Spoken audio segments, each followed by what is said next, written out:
कक्षा 10वीं गणित भाग 1 के पहले पाठ का अंतिम सोपान युगपत समीकरणों का उपयोजन, एप्लीकेशन ऑफ लीनियर इक्वेशन। देखो बच्चों, इसमें क्या करते हैं। सबसे पहले आपके प्रश्न में दो शर्तें दी गई होंगी। प्रश्न व्यवहारिक होते हैं, व्यवहारिक ज्ञान पर आधारित, और उन दोनों शर्तों के आधार पर आप दो समीकरण बनाएंगे और हल करके मान ज्ञात करेंगे। आपका प्रश्न संख्या संबंधी हो सकता है, उम्र संबंधी हो सकता है, भिन्न संबंधी हो सकता है, भूमिति की आकृतियों से संबंधित हो सकता है, लाभ हानि से संबंधित हो सकता है, गति चाल से संबंधित भी हो सकता है। तो चलिए 1.5 का प्रश्न 1 देखेंगे। 1.5 प्रश्न संग्रह 1.5 का पहला सवाल। पहले मैं प्रश्न पढ़ूंगा। प्रश्न है आपका कि दो संख्याओं में 3 का अंतर है। बड़ी संख्या का 3 गुना और छोटी संख्या का 2 गुना का योगफल 19 है, तो वे संख्याएं ज्ञात कीजिए। अंतर का मतलब घटाना। एक संख्या बड़ी होगी और दूसरी छोटी होगी, तो माना बड़ी संख्या x तथा छोटी संख्या y है। प्रथम शर्त क्या कहती है? उनका अंतर, यानी बड़ी संख्या में से छोटी संख्या घटा देंगे, अर्थात x minus y is equal to 3, समीकरण नंबर 1, क्योंकि x बड़ा है y से। दूसरी शर्त, इन्होंने कहा बड़ी संख्या का 3 गुना। बड़ी संख्या x है तो x का 3 गुना 3x, धन छोटी संख्या का 2 गुना, छोटी संख्या y है, y का 2 गुना 2y, तो 3x प्लस 2y ये किसके इक्वल है? 19 के, और नंबर 2। अब हल करने की बात है। यहाँ चिन्ह ऋण है, यहाँ धन है, यहाँ 1 है, यहाँ 2 है। अगर आप समीकरण 1 में 2 का गुणा करें तो दोनों समीकरणों के y का गुणांक समान हो जाएगा। तो समीकरण 1 में 2 का गुणा करने पर समीकरण 1 2x ऋण 2y बराबर 2 तिहाई 6, और इसे नाम दे दीजिए 3। समीकरण 2 व 3 को जोड़ने पर 3x plus 2y is equal to 19, 2x minus 2y is equal to 6। ये धन चिन्ह है, 3 2 5x, धन ऋण कट गया, 19 6 25, 5x 5x equal to 25, therefore x equal to 5। x का मान समीकरण 2 में रखने पर समीकरण 2 3x यानी 3 गुणे 5x की जगह 5, धन plus 2y is equal to 19, इसलिए 2y is equal to 19 minus 15, क्यों? 3 5 15, 2y इज इक्वल टू 4, इसलिए y इक्वल टू 2। इसका मतलब बड़ी संख्या 5 तथा छोटी संख्या 2 है। उत्तर हो गया। अगर आप सोचें कि हम सही गलत की पहचान करें तो वो भी कर सकते हैं। यहाँ देखिए, बड़ी संख्या 5 है, छोटी संख्या 2 है, 5 में से 2 घटाएंगे तो 3, अर्थात अंतर 3 आ गया। इसका मतलब आपको कहीं से उत्तर देखने की जरूरत नहीं। प्रश्न 2, निम्नलिखित कृति पूर्ण कीजिए। प्रश्न क्या है आपके सामने है। बॉक्स में लिखा है मैं आयत हूं, बाई तरफ 2y, दाई तरफ x प्लस 4, ऊपर 2x प्लस y प्लस 8, नीचे 4x माइनस y। फिर आगे तीर के बाद बॉक्स है, x और y का मान ज्ञात कीजिए, फिर मेरा क्षेत्रफल तथा परिमिति ज्ञात कीजिए। बच्चों ध्यान देना, आपने पढ़ा होगा, आपको मालूम भी है कि आयत की सम्मुख भुजाओं की लंबाइयां समान होती हैं। किसी भी कमरे में सम्मुख भुजाओं की लंबाई आप देख सकते हैं किताब कापी में। तो ये देखिए ना, ये 2x plus y plus 8 4x minus y बराबर होगा। ऐसे ही 2y और x प्लस 4 चौड़ाई चौड़ाई के बराबर, लंबाई लंबाई के। तो हल, क्योंकि आयत की सम्मुख भुजाओं की लंबाइयां समान होती हैं, इसलिए 2x प्लस वाई प्लस 8 बराबर 4x माइनस वाई। पक्षांतर करेंगे तो 2x minus 4x plus Y इधर भी आके plus y is equal to plus 8, इधर आके माइनस 8। अब 2x minus 4x minus 2x, y y plus 2y is equal to minus 8, इसलिए minus x plus y is equal to minus 4। समीकरण 1 2 से भाग देने, 2 से भाग देंगे तो यहाँ भी 1 होगा, यहाँ 1, यहाँ 4। इसी प्रकार तथा चौड़ाई चौड़ाई के बराबर है, तो x प्लस 4 और 2y, x plus 4 is equal to 2y। पक्षांतर किया, x minus 2y is equal to minus 4, समीकरण 2। अभी देखो सबसे सिंपल हल करना है इसे।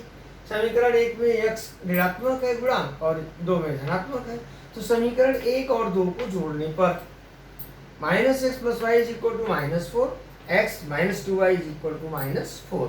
ये धन का निशान कहता है जोड़ना है। ये देखिए माइनस प्लस कट जाएगा, प्लस वाई माइनस 2y, तो minus y is equal to minus 8, minus minus हटेगा तो y is equal to 8। y का मान आप 1 में रखो या 2 में, यहाँ 2 में रख दिया, तो 1 में यहाँ x ऋण है, इसलिए 2 में रखेंगे तो x धन मिलेगा। तो y का मान समीकरण 2 में रखने पर क्या है, पहले x, तो x minus 2y 2 into 8 is equal to minus 4, x is equal to minus 4 plus, देखो 2 8 16, माइनस 16 इधर से जाएगा तो प्लस हो जाएगा, x equal to minus 4 plus 16, x is equal to 12, अर्थात x बराबर 12। अब आपके x और y के मान आ गए, तो आयत की लंबाई बराबर, देखो भाई x y का मान चाहे यहाँ रखो चाहे यहाँ, मान में कोई फर्क नहीं, हमने नीचे रखा है। लंबाई बराबर 4x minus Y, 4 into x की जगह 12 माइनस 8, 12 चौक 48 ऋण 8 40, लंबाई 40 यानी 40 इकाई। यहाँ देखो 12 दूनी 24, 8 32 8 40, मान एक ही होगा। तथा चौड़ाई बराबर हमने लिया 2y, 2 इंटू 8 16, x प्लस 4 करे तो 12 धन 4 16, एक ही है। तो आयत की लंबाई कितनी हुई 40 और चौड़ाई कितनी हुई 16। आयत का क्षेत्रफल क्या होता है बच्चों, लंबाई गुणे चौड़ाई, निकालना है क्षेत्रफल परिमिति 40 गुणे 16 640 वर्ग इकाई, क्षेत्रफल की इकाई वर्ग इकाई। फिर क्या पूछा, परिमिति 2 कोष्ठक में लंबाई धन चौड़ाई, तो सूत्र है। अब 2 कोष्ठक में लंबाई की जगह 40 धन चौड़ाई की जगह 16, 2 गुणे 40 धन 16 56 बराबर 112 इकाई। आपका प्रश्न पूरा।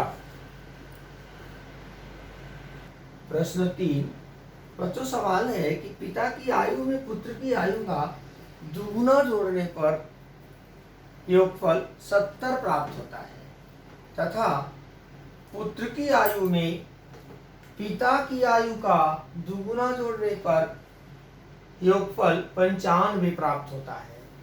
तो दोनों की वर्तमान आयु ज्ञात कीजिए। प्रश्न ध्यान से सुनेंगे। अब हल शुरू करते हैं। पहले माना पिता की वर्तमान आयु x वर्ष तथा पुत्र की वर्तमान आयु y वर्ष है। प्रथम शर्त से क्या कह रहे हैं, ध्यान दीजिए। कह रहे हैं कि पिता की आयु में पुत्र की आयु का दुगुना, पुत्र की वर्तमान आयु y है तो 2y, जोड़ने पर योगफल 70 आता है। तो प्रथम शर्त क्या होगी, x plus 2y is equal to 70, समीकरण 1। फिर क्या कहा इन्होंने कि पुत्र की आयु में, अर्थात पुत्र की आयु y है, पिता की आयु का दुगुना x यानी 2x दुगुना जोड़े तो 95, अर्थात 2x plus y is equal to 95, समीकरण 2। समीकरण 2 में y का गुणांक 2 बनाने के लिए हम 2 से गुणा करेंगे। तो समीकरण 2 में 2 का गुणा करने पर क्या होगा, 2 दूनी 4x धन 2 एक कम 2y बराबर 95 दूनी 190। नंबर 3, समीकरण 3 से समीकरण 1 घटाने पर 4x धन 2y बराबर 190, x धन 2y बराबर 70। अच्छा बच्चों, घटाते क्यों है, फिर से देख लो। यदि दोनों चरांकों का चिन्ह समान है, धन धन या ऋण ऋण, तो जोड़ने पर नहीं कटेगा। अब यहाँ धन 2y इसलिए घटाएंगे। अगर चिन्ह असमान है तो हम क्या करते हैं, उसे जोड़ देते हैं। इतना आप बहुत ही ध्यान से ध्यान। चरांक समान चिन्ह वाले हैं तो घटाएंगे।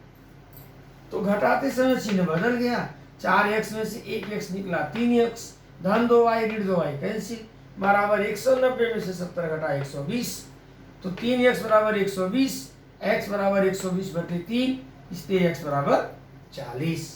अब x का मान कहाँ रखें?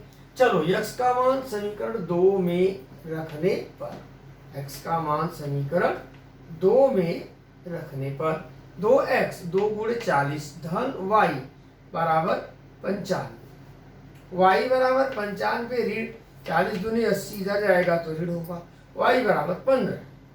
इसलिए पिता की वर्तमान आयु बराबर 40 वर्ष तथा पुत्र की वर्तमान आयु बराबर 15 वर्ष। देखो उत्तर की जांच कर लो। पहला शर्त है कि पिता की आयु में यानी 40 धन पुत्र का दुगुना, पुत्र 15 साल का है तो 40 धन 15 दूनी 30 और 40 30 70 हो गया सत्यापन।